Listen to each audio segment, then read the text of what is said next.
மிதுன ராசி நண்பர்கள் அனைவருக்கும் வணக்கம். கடந்த செப்டம்பர் மாதம் 21ஆம் தேதி இரவு 11:01 தொடங்கி சூரிய கிரகணம் 12:22 நிறைவடைஞ்சிச்சு.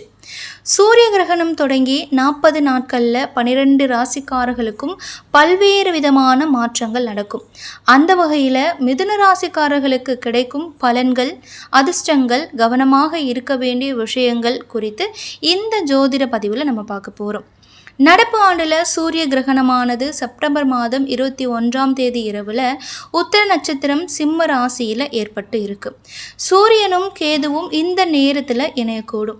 சூரியன் கேது இணையும் போது 3 ராசிகளுக்கு பாதிப்புகள் ஏற்படும்.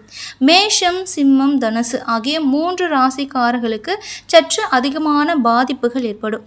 இதை தவிர சிம்மத்திற்கு முன்னும் பின்னும் இருக்கக்கூடிய ராசிகளான கடகம், கன்னி அப்படின்னு மொத்தமாக 5 ராசிகளுக்கு சூரிய கிரகணத்தின் பாதிப்புகள் ஏற்படும். அதே போல் மிதுனம் ராசி அல்லது லக்னக்காரர்களுக்கு நிறைய பிரச்சனைகள் தீரும். மீனம், விருச்சிகத்திற்கு அற்புதமான காலகட்டமாக இருக்கும்.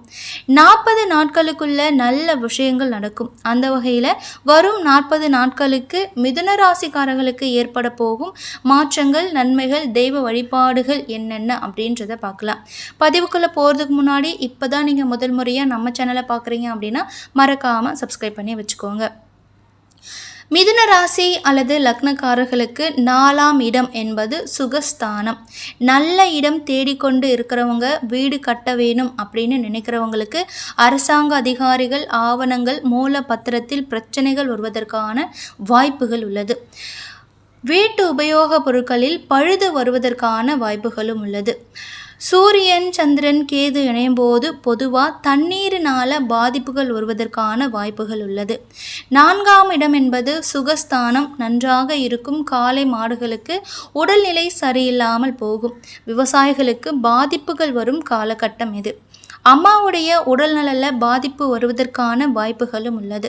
சிலருக்கு கண் தொடர்பான பாதிப்புகள் வரும் வாய்ப்புகளும் உள்ளது. கழுத்தில் சுளுக்கு போன்ற பிரச்சனைகள் ஏற்படும். முதுகு தண்டுவட வலி, வேதனை போன்றவை அம்மாவுடைய வம்சத்தினருக்கு வரும். சக ஊழியர்களால் பலியாடு ஆக்கப்படும் சூழல்களும் ஏற்படும். சூரிய கிரகணத்தின் பாதிப்பானது ஒரு மண்டலத்துக்கு நடைபெறும். ஆரோக்கியத்தில் மிகுந்த அக்கறை செலுத்துவது நல்லது. 1 மாத காலத்துக்கு பாதிப்புகள் இருக்கும் அப்படின்றதால கவனத்துடன் செயல்படுறது ரொம்பவே நல்லது. மிதுன ராசிக்காரர்கள் உங்களுடைய வீட்டின் இடதுபுறமுள்ள சிவன் கோயிலுக்கு சென்று வழிபாடு செய்வது ரொம்ப நல்லது. சிவன் கோவில்களில் தான தர்மம் செய்வது நல்ல மாற்றத்தையும் முன்னேற்றத்தையும் ஏற்படுத்தும். பச்சரிசி, வெல்லம், செம்பு பாத்திரம் 11 முதல் 101 ரூபாய் வரை தட்சணை, வெத்திலை வஸ்திரம் வைத்து அருகிலுள்ள அர்ச்சகர்களுக்கு தானமாக கொடுப்பது உங்களுடைய வம்சத்தை தழைக்க செய்யும். இது போன்ற நிறைய ஜோதிட பதிவுகளை பார்க்குறதுக்கு நம்ம சேனலை மறக்காமல் சப்ஸ்கிரைப் பண்ணி வச்சுக்கோங்க. நன்றி, வணக்கம்.